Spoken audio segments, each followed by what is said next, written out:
On August 29, 2005, Hurricane Katrina, a Category 3 storm, made landfall. Its winds, exceeding 125 miles per hour, tore at the Gulf Coast. New Orleans, a city known for its vibrant culture and precarious location, braced for impact. The storm surge, a wall of water pushed ashore by the hurricane's force, posed the gravest threat. As Katrina approached, the city's levees, a network of walls and floodgates designed to hold back the sea, stood as the only defense against the rising waters. The Mississippi River, engorged by rainfall and the hurricane's surge, pressed against the city's levees. The French Quarter, a historic neighborhood known for its colorful buildings and lively music, sat precariously below sea level. The lower Ninth Ward, a predominantly African-American neighborhood, faced the full brunt of the storm surge from Lake Pontchartrain. As the hurricane made landfall, residents huddled in their homes, hoping the levees would hold.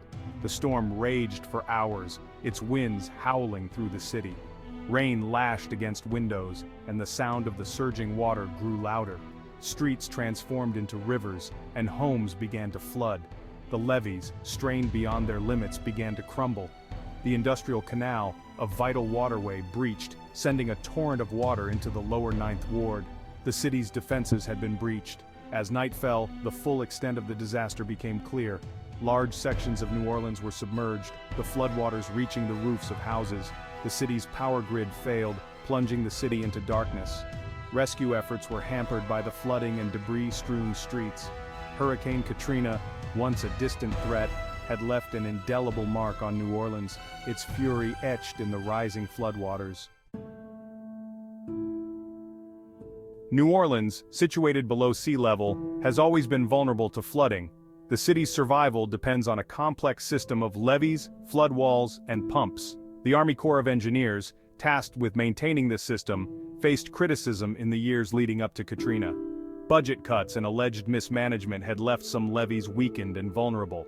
The city's unique geography, with its bowl-like shape, exacerbated the risk. The levees designed to withstand a certain category of hurricane were no match for Katrina's fury. The storm surge, far exceeding expectations, overwhelmed the city's defenses. The London Avenue Canal, a critical part of the system, breached, inundating surrounding neighborhoods. The 17th Street Canal levee also failed, sending a torrent of water into the city's heart. These failures highlighted the fragility of the city's defenses. The levee breaches were not simply a failure of engineering, but also a failure of planning and foresight. Experts had warned for years that the city's levees were inadequate for a major hurricane. The risks posed by a storm surge of Katrina's magnitude were well documented, yet despite these warnings, the city remained unprepared for the scale of the disaster. The failure to adequately address the vulnerabilities of the levee system had catastrophic consequences. The devastation wrought by the levee failures underscored the importance of investing in robust infrastructure. The tragedy of Katrina served as a stark reminder that neglecting critical infrastructure can have deadly consequences. The city's vulnerability to flooding, a known risk for generations, was tragically exposed by the storm. In the aftermath of the disaster, the Army Corps of Engineers faced intense scrutiny over its handling of the levee system.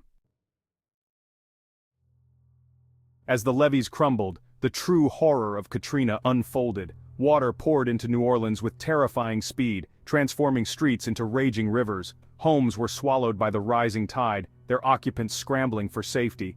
The lower Ninth Ward, closest to the breached industrial canal, experienced the most dramatic flooding. The water rose so rapidly that residents had little time to escape. The force of the water ripped homes from their foundations, tossing them like toys. Cars were swept away, becoming submerged debris in the raging current. The sounds of the city, once a symphony of music and laughter, were replaced by the roar of water and the cries of those trapped. The Superdome, a stadium intended as a refuge of last resort, became a beacon of hope for thousands seeking shelter. Inside the Superdome, conditions deteriorated rapidly. The stadium, designed to host football games, not house tens of thousands of evacuees, was overwhelmed. Food, water, and medical supplies ran low, and the air grew thick with the stench of sweat and human waste. The heat and humidity were oppressive, and tensions flared as people grew desperate. The Superdome, once a symbol of the city's spirit, became a symbol of its suffering. As days turned into nights, the floodwaters showed no signs of receding. The city was paralyzed, its infrastructure crippled. Rescue efforts, hampered by the flooding and lack of communication, struggled to reach those stranded. The world watched in horror as the full extent of the disaster became clear. Were you affected by Hurricane Katrina or know someone who was? Share your story in the comments below.